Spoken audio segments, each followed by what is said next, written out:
మన బాధల్ని పక్కనోళ్ళతో షేర్ చేసుకుంటే మన స్ట్రెస్ లెవెల్స్ తగ్గుతాయంటారా? Yeah! Definitely. It's a burst అవుతాం గదా! ఆ బరస్ట్ అయినప్పుడు ఆటోమేటిక్‌గా మన స్ట్రెస్ లెవెల్స్ అన్నీ రిలీవ్ అవుతాయి. హ్మ్. మంచి ఫ్రెండ్ ఉన్నాడనుకోండి, can support each and everything అనమాట. Either economically, socially or mentally. అటువంటి వాళ్ళు సపోర్ట్ చేయగలిగారనుకో ఆటోమేటిక్‌గా మనం స్ట్రెస్ నుంచి బయటపడటానికి ఆస్కారం ఉంది. ఓకే డాక్టర్ గారు. ఇంకొకటేంటంటే ఇప్పుడు యాంజియోగ్రామ్ అంటే మీరు చెప్పారు అసలు ప్రాబ్లమ్ ఏంటి గుండెకి సంబంధించి అనేది యాంజియోగ్రామ్ ద్వారా చూస్తాము. చాలా మందికి స్టంట్‌లేస్తారంటారు. యాంజియోగ్రామ్ అంటే అర్థం ఏమిటి అంటే, హ్మ్. మన రక్తనాళములో ఎంత శాతం బ్లాక్స్ ఉందో తెలుసుకోవటానికి. ఓకే. అంటే రక్తనాళంలో రక్త సరఫరా సరిగ్గా జరుగుతుందా లేదా? హ్మ్. ఒకవేళ జరగకపోతే రక్తనాళంలో ఎంతవరకు బ్లాక్ ఉంది? హ్మ్. అంటే బ్లాక్ అంటే ఇది నథింగ్ బట్ బూడకపోయింది హ్మ్. తెలుసుకోవడానికి కానీ, లేదా ఒక రక్తనాళం బూడకపోయిందా, 2 రక్తనాళాలు బూడకపోయినాయా, 3 రక్తనాళాలు అంటే గుండెకు సంబంధించి సాధారణంగా మనకి 2 వెజల్స్ ఉండటానికి ఆస్కారం ఉంటుంది. ఒకటి right coronary artery, right side నుంచి వచ్చింది. హ్మ్. లెఫ్ట్ కరోనరీ ఆర్టరీ మళ్ళీ అగైన్ 2గా డివైడ్ అయ్యింది. Hmm. Left circumflex artery, left anterior descending artery. అంటే మనం కామన్గా తీసుకున్నట్లయితే 3 వెజల్స్ అంటుంటాము. ఓకే. అంటే right coronary artery, left circumflex artery, left anterior descending artery అంటుంటారు. ఓకే. ఈ 3 వెజల్స్లో ఎంత సివియర్గా బ్లాక్స్ ఉన్నాయి, ఎక్కడెక్కడ బ్లాక్స్ ఒక రక్తనాళంలో ఒకసాటే ఉండటానికి లేదు ఆస్కారం. ఒక్కొక్కసారి మల్టిపుల్ బ్లాక్స్ ఉండొచ్చు. అంటే అదే రక్తనాళంలో ముందు ఉండొచ్చు, మధ్యలో ఉండొచ్చు, చివర కూడా ఉండొచ్చు. అంటే అసలు బ్లాక్ అంటే మా వ్యూయర్స్ కోసం బ్లాక్ అంటే అసలు ఎందుకు బ్లాక్ అవుతుంది? రక్తనాళాల్లో గుండెకి సరఫరా చేస్తుంది కదా రక్తనాళాలు. దానిలో అసలు బ్లాక్ ఎందుకు అవుతాయి? చాలా మంచి క్వశ్చన్ అడిగారండి. ఈ బ్లాక్స్ అంటే అర్థం ఏమిటి అంటే, గుండెకి వెళ్ళేటటువంటి రక్తనాళములు అన్ని కొరోనరీ ఆర్టరీస్ అంటుంటారు. ఓకే.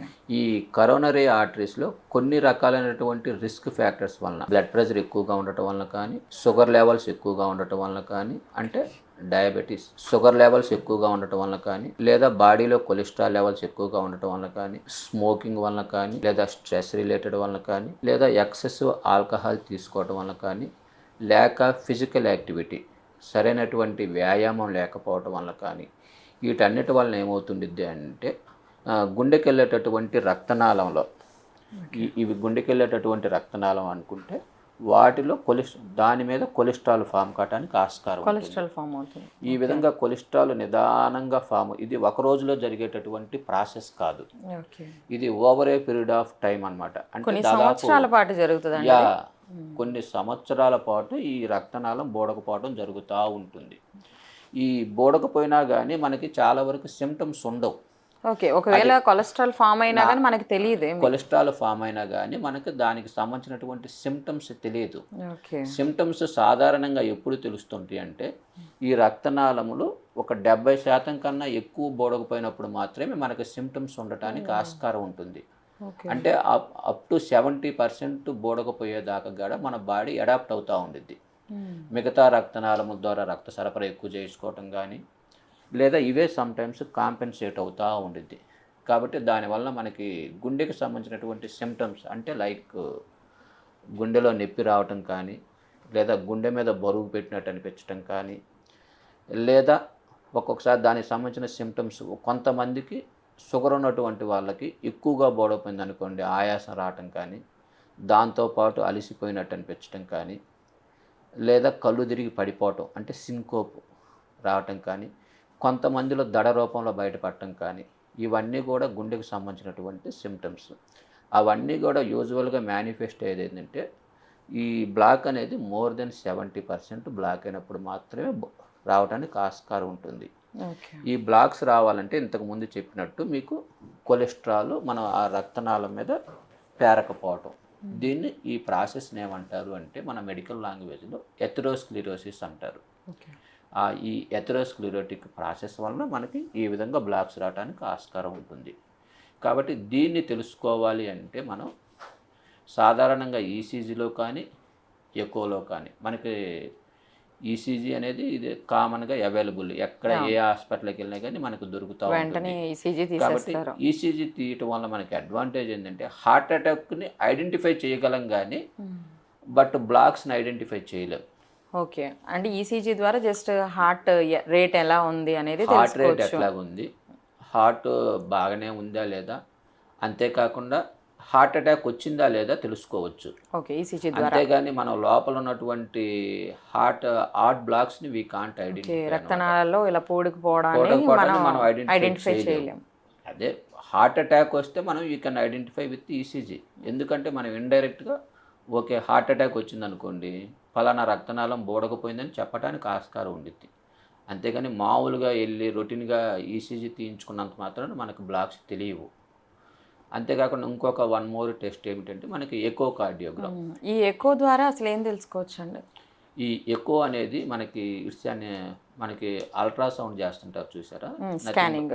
అల్ట్రాసౌండ్ కడుపుకు సంబంధించిన అల్ట్రాసౌండ్ లైక్ ఆ ప్రిన్సిపల్ మీద మనకి ఎకో కార్డియోగ్రామ్ కూడా అది బేసిస్ అయి ఉండిద్ది.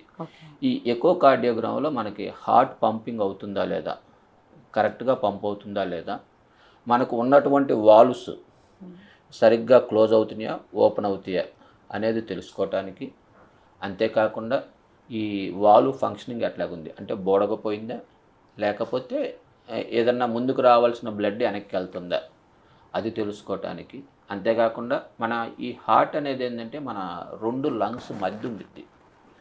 ఇదే కంటిన్యూస్గా మూవ్ అవుతూ ఉండిద్ది కదా.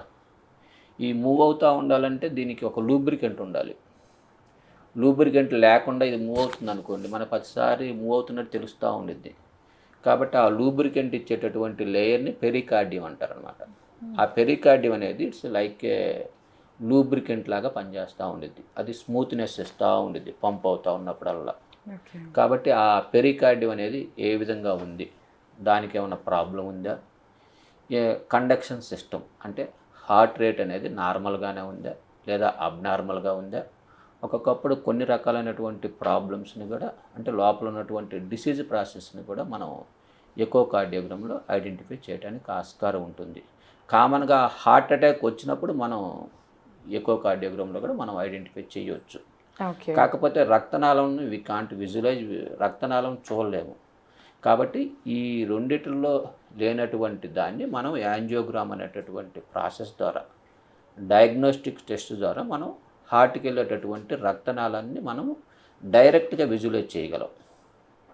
కాబట్టి దాన్ని డైరెక్ట్గా విజువలైజ్ చేసినప్పుడు ఎంత బ్లాక్ ఉంది, దేనివలన హార్ట్ అటాక్ వచ్చింది, లేదా ఎంత సివియర్గా బ్లాక్స్ ఉన్నాయి, ఒక రక్తనాళంలో బ్లాక్ ఉందా, 2 రక్తనాళాల్లో బ్లాక్స్ ఉన్నాయా, లేదా గుండెకి వెళ్ళేటటువంటి 3 రక్తనాళంలో బ్లాక్స్ ఉన్నాయా, ఇదన్నీ కూడా మనం యాంజియోగ్రామ్ ద్వారా మాత్రమే మనము చెప్పడానికి ఆస్కారం ఉంటుంది. కామన్గా మనం ఈ యాంజియోగ్రామ్ అనేది చేతికి ఉన్నటువంటి రక్తనాళం ద్వారా కానీ లేదా తొడ ద్వారా కానీ, తొడకున్నటువంటి ఫెమరల్ ఆర్టరీ ఈ రక్తనాళం ద్వారా కానీ, చేతికున్నటువంటి రేడియల్ ఆర్టరీ కానీ ఆర్ అల్నార్ ఆర్టరీ కానీ, వీటి ద్వారా మనం ఒక ట్యూబ్ లాంటి దాన్ని గుండె దాకా పంపిస్తాం. గుండెకి వెళ్ళే రక్తనాళం దాకా అది మనం క్యాత్ ల్యాబ్లో మనం ఇప్పుడు మనం ఎండోస్కోపీ ఎట్లా చేస్తారు పైప్ అలాగా మన రక్తనాళం నుంచి పంపిస్తారు. రక్తనాళం ద్వారా ఒక ట్యూబ్ని మనం క్యాత్ ల్యాబ్ ఉండిద్ది, ఎక్స్రే మెషిన్ ఉండిద్ది. ఆ ఎక్స్రే మెషిన్లో చూసుకుంటా మనం ఆటోమేటిక్గా గుండెకి వెళ్ళే రక్తనాళం దాకా పంపించి అక్కడ మనం ఈ ఒక కాంట్రాస్ట్ అంటే డై ఇస్తాము. ఆ డై ఇచ్చినప్పుడు ఏమైందంటే ఆ ఇచ్చినటువంటి డై అనేది మనకి ఎక్స్రేలో కనిపిస్తూ ఉండిద్ది. ఆ ఎక్స్రే అనేటటువంటి ఇమేజెస్ని క్యాప్చర్ చేస్తూ ఉండిద్ది. ఆ క్యాప్చర్ చేసిన తర్వాత దాన్ని మనం అనలైజ్ చేసి మనము ఇవి ఎన్ని బ్లాక్స్ ఉన్నాయి, ఏం చేయాలి అనేది ఫర్దర్గా తెలుసుకోవడానికి ఆస్కారం.